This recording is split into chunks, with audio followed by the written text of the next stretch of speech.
I hear the fire of the LGBTQ plus community. That's right, because COVID is not keeping us down. Even during a pandemic, the gay community is out to make sure, well, not actually out, no, stay inside.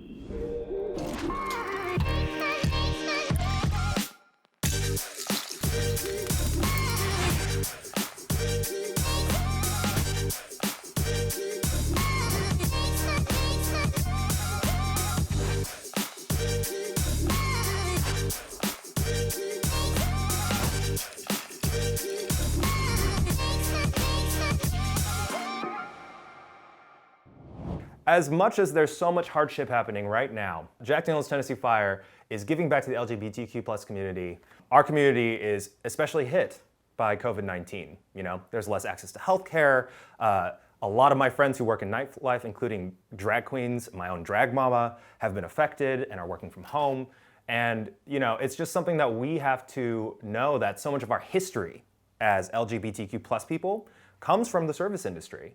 So many of my best experiences were going out and learning about my brothers and my sisters at the bars and having a nice drink. And you know, that's where I really made some of the most important friendships that I've ever had that have affected my identity and shaped who I am as a queer person. Now, if you didn't know, mukbangs are a tradition of being able to share a meal with someone else, which has become sort of an internet sensation of watching someone eat a copious amount of food in a sitting.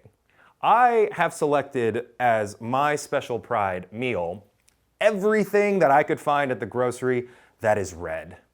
As is a tradition in Pride, my friend Miles, who's being very safe, social distancing 6 feet away from me with a mask, he is heterosexual, therefore he is serving me during June. This is what happens. It is a tradition. He is getting everything I need, and you should find your nearest straight person to do your bidding as well. You get the entire month. If you need a pedicure, if you need someone to hold a door open for you, if you need them to massage your head, you as a queer person are entitled to the straights service. Go off, Eugene. Thank you, Miles. Now, y'all have been watching me create videos for, what is it now, Miles, like 20,000 years? Yeah, 20,000 years. Because I'm an immortal anime villain? Yeah, because you're an immortal gay hero. I'm an immortal gay hero that's lived for many years, and now I own a discotheque where I trap the souls of young people to stay young forever. That's what I look like. The producers that be who said you can mukbang anything you want, I know some drag friends of mine have chosen delicious items like sushi because they are very smart, very smart. And we said, maybe, you know, Eugene, you're a comedian. You should do something funny in honor of fire. Like maybe something red? And I said, what if it's all red? What if everything I eat was red? You know they actually have diets like that, Miles? But I walked into the grocery store, of course, 6 feet apart, with my mask on, with gloves on, like my Asian grandma taught me. And I grabbed everything that I could find that's red. Now, what I've discovered is that red seems to fall into a few distinct categories, which is we've got some very spicy peppers here. And that's the first thing you think of when you think fire, right? Spicy. We've got a lot of raw red vegetables that probably require cooking, like beets. I don't think anyone just chews on a raw-ass beet, but we're gonna cross some boundaries today. And of course, red desserts and fruit. The fruit are delicious. I'm looking forward to this red velvet cake, some red snackums. And I also bought some raw beef. You know, in quarantine, I've been trying to lift a little more. I've always dreamed of getting more muscular, but I've always relied on my svelte frame and love, like sincere love of alcohol. Everyone was said, Eugene, you should get a six-pack in quarantine because you have the body type for it. Also, they want to take away my rice. You can never take away my rice. Don't take away my gay rice. Don't take away my gay rice. Miles, look at you. Don't take away my gay rice. I'm gonna print that on a shirt. Here's the thing. We know a lot of people watching, you know, you should always drink responsibly. And if you're watching and if you've never been able to attend a Pride in real life, or if you are in a smaller community that you don't have access to it, just consider me your digital grand marshal of sorts. And we're gonna treat this mukbang like its own perverse, bizarre pride parade. And so I welcome and invite you now to my table, to my mukbang. And we are going to start of course, with a ceremonial cap pop of my new favorite drink, Jack Daniel's Tennessee Fire. I'm gonna try it for the first time. So I'm gonna sip this straight because y'all know me, I don't need mixers. I don't really believe in mixers. I feel like mixers are just sort of like in the way, you know? It's like when you go to dinner, for me, it's like, I don't need the appetizers or the dessert. Just give me the good stuff. Give me the thick meat. So I'm gonna get meaty. All right, I'm gonna try this actually. Oh, it smells delicious.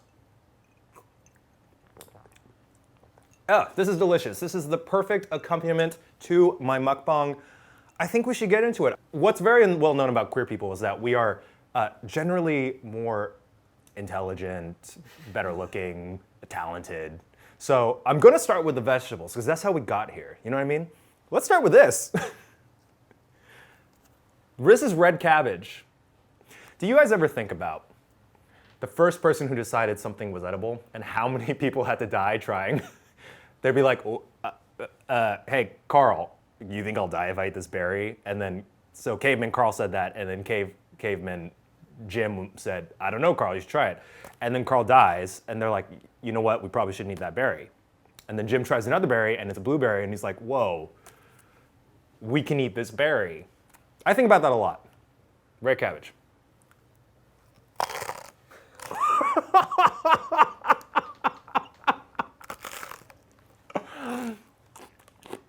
Did you hear that? That sounded like a sound effect for bone crunching. Miles, do you know what my first kiss story is? No. Well, my first kiss, and it was with a girl. She's very pretty, so I was like, oh no, they're gonna know. She won rehearsal when they said, Eugene, you need to kiss her. She just grabbed my face and just gave me this big kiss, right? And it was like nothing crazy. But that's when I really knew I liked guys. But then I went to college and I met some of my first gay friends, and you know, I didn't start dating until I was like 25. Isn't that crazy? But that's not because I'm gay. That's because I have, what's the word? Emotional stability issues. And what's the other word? Clinical depression. See, I'm undiagnosed. I've never been diagnosed, which is kind of sad because my dad worked at a psychiatric hospital. Like, irony? Wow, see, this is what I call real mukbang conversation. You know what, we should move on to the red bell pepper. Fun fact, one of my best friends, who's a fellow tribe guy, his name's Zach, he is deathly allergic to these. But it is crazy to me that this could like take him down like caveman Carl with those berries, right? It would just be like, boom. Did you know red bell peppers are just ripe green bell peppers? Right? Let's see how big I can get. Mukbang! Mukbang!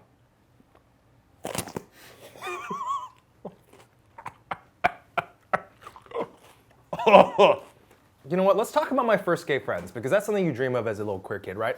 Who are my first gay friends gonna be? I have a great story, actually. Now, when I went to USC, I happened to make two different friend groups of queer people. One were my film friends, right? My film school compatriots. And the other, these three, who became my best friends, were, how would you say, the gay plastics. So I didn't know that though, because I was just excited to make friends who were queer. And these three, I found out later, were revered as like the mean boys of the college. And I was just excited to be able to hang out with them. Anyway, that happened to me through my freshman through junior year, and I actually became kind of like a mean gay for just like a hot second.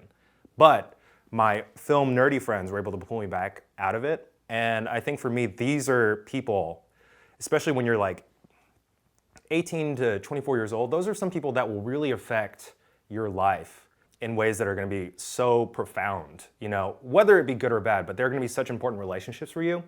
And although I joke that they were sort of like the plastics in the hierarchy of the school, and I had my film friends, I was really friends with everyone. I was just trying to fit in, and that's all we're trying to do in the end, right?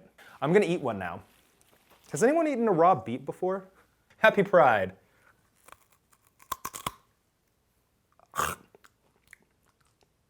It's actually tasty. So much dirt. There's so much dirt. Fun fact, Beets are very red. In fact, they're probably the truest red, the juice. Because look at that. Look at that. So Jack Daniel's Tennessee Fire is doing a lot of amazing things this Pride. They are partnering with GLAAD, which is an incredible organization, and they're also supporting multiple local nonprofit groups that are helping the LGBTQ plus community during COVID-19. That includes Philly Pride, Boston Pride, Virginia Pride, and the Provincetown LGBTQ Welcome Center. I'm gonna take a bite of this apple. Is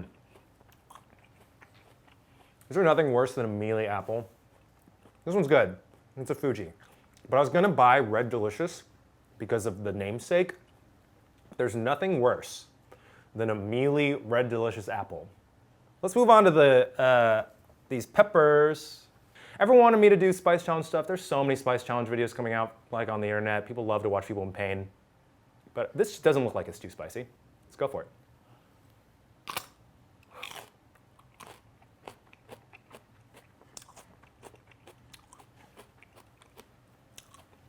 Oh, that's not very spicy.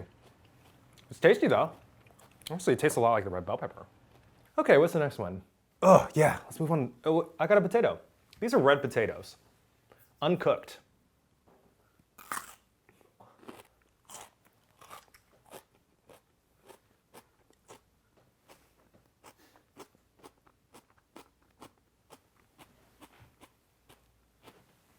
Okay, there's a lot of things that I could stomach, but raw potatoes. Whoa. Oh. Let me just talk about the potato real quick. So, the potatoes are, I think, one of the best food stuffs in the world because you can make fries, you can make tater tots, you can make. Those are the first two that came to mind. Potatoes are kind of like queer people. When we're just like little baby gays, we have so much untapped potential, and we feel like we're just like raw, hard potatoes inside, you know? Just tasteless, tough, sprouting multiple eyes on our bodies. And then we find ourselves and we get fried up into delicious little nuggets of potato, of starch, fried starch. That's my gay analogy. Thanksgiving, people talk about the turkey. I only talk about the mashed potatoes. Anyway, I digress. Strawberries, delicious. Here's a fun story I like to tell. My mother, she only recently, finally came around and has confirmed in her mind that I am gay. It took her, from me first coming out to her at 18, when I told her I was gay, and she said, he's wrong, that's incorrect, that's not right. And then, in college, in LA, she goes, also he's in a phase, it's LA, it's a big city, he moves to the city, now he's gay. But very recently, she finally came through. You know, I'm in my 30s, so it took a while. So, you know, even if you're struggling right now, if you see even a glimmer of hope with your parents, it can happen. But the funniest thing she did was she has been texting one of my sisters with her discoveries about the community. Because when I used to do videos, when I wasn't fully out to her, I would use the term LGBT all the time because my mom had no idea. It was like gobbledygook to her. She heard LGBT and she thought I was just like saying an English word she had no idea the meaning of. And very recently she texted my little sister and she goes, oh, Christy, you know what I find out today? Do you know L is for lesbian? My sister said, yeah, everyone knows L is for lesbian. And she goes, I think maybe I have met a lesbian. So she's cute now. She's all about it. I'm like, yeah, Mom, tell me about your lesbian experience. She probably didn't have a lesbian experience, you know, conservative Korean woman, but you know, my mom would have been a great lesbian, actually. Okay, I have finished this side of the table. Also, all this food will not go to waste. Miles is going to take much of it home, and he's going to cook a nice salad. Yum! But let's bite into this cake. This is a red velvet cake. The thing is, like, when you have red velvet cake, you always need a cream cheese frosting. That's like the number one thing. You know, Red Velvet is actually a famous K-pop band. This hair is like what length is this? This is when like Taylor started cutting it this length. It's like the mom lob. I have like a mom lob right now. And having worn enough wigs at this point, I kind of really enjoy this length. I get why women get this, because it's just like, it's breezy, but it's kind of flirty, but it also looks like I could be driving a minivan. You know what I mean? But like a sexy minivan. It's like I drop off my kids at school, but I don't really care about the kids. Ooh, I'm like a stepmom. I'm like a young stepmom who's also an anime supervillain. That cake is delicious. So, this is a fire variety, a literal branded fire variety of a tortilla chip. Y'all know what this is. I'm just gonna eat it. And some salsa. Is it disgusting watching people eat? I love that Jack Daniel's Tennessee Fire asked me to join you today, but I've honestly never understood the appeal of a mukbang, right?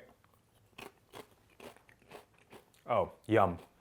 But you're sitting and watching someone eat, and it just makes me so hungry. Anyway, this is a mukbang. This is fun. It's about pride.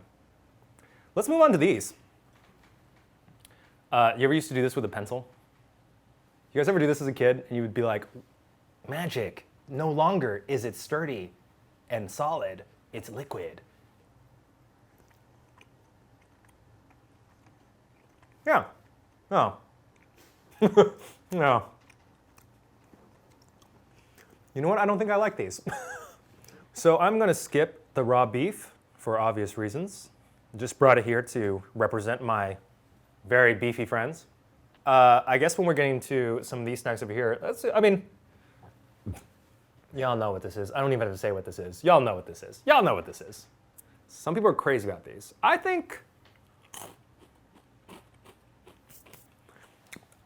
I like the Flaming Hot variety. I'm weirdly a person, I prefer the regular flavor. Just me. Just me. A lot of people ask me how I got to where I am in my career, and I do have some interesting sort of insight into that. So I, as a child, was very artistic. I did everything from painting and writing, and then I got into theater and dance and choir and music and any type of performance that I could get my hands on. I was really, really invested in developing those talents. And where I grew up in Texas, I didn't have much access to, say, film school, because where I grew up was not really close to anywhere that I could take lessons as a kid. But I did have a really great teacher who suggested that I consider film because I was so involved in things like theater and choir and dance. And so that's how I ended up applying to film school and getting into USC. Interestingly enough, when I first started doing digital content, it was only because I needed a job. Like, I really needed a job. And when I ended up joining what was BuzzFeed Video at the time when it first started in 2013, from that point, my career as someone who's been primarily known as a digital performer and producer, it allowed me to be able to connect with all of y'all, people who are watching right now, and people who have so very lovingly followed me or were, vocal about having me be more on screen as a person who is both LGBT and Asian. I would never have had that experience if I wasn't working in this medium for so long, because I had always had this dream that I was going to be successful as a filmmaker, but truly from just behind the camera. I wanted to make change in our communities as a queer person, but not by using my face or voice, only by using my work. I still plan on doing that, but there was something very validating about being able to perform and appear in videos like this and have young kids, especially watching at home, say that they recognize themselves or part of themselves in me, and that's what has kept me going. And really, it's one of the only reasons I've ever decided to stay online. That is really what the heart of, I think, being part of the LGBT community is, which is being able to break bread, or in this case, a red velvet cake, with those who you can learn from, but also those who you feel like can be part of your family. Thank you for joining my and Jack Daniel Tennessee Fire's Mukbang. They are doing some incredible work supporting organizations, not just this month, but throughout the year, that are helping and supporting LGBTQ plus causes. So keep being you, keep being fiery and spicy, just like I am, and just, know that we are all in a very unique time that can be very tough for many people. especially those in the LGBTQ plus community. And we are here for each other. For everyone watching who's celebrating Pride at home, just remember that Pride is a year-long celebration. It's not just 1 month, and there's nothing COVID-19 can do to take away your identity, your validity, and your pride. Does anyone want to watch me eat this again? All right, take us out, Red Cabbage.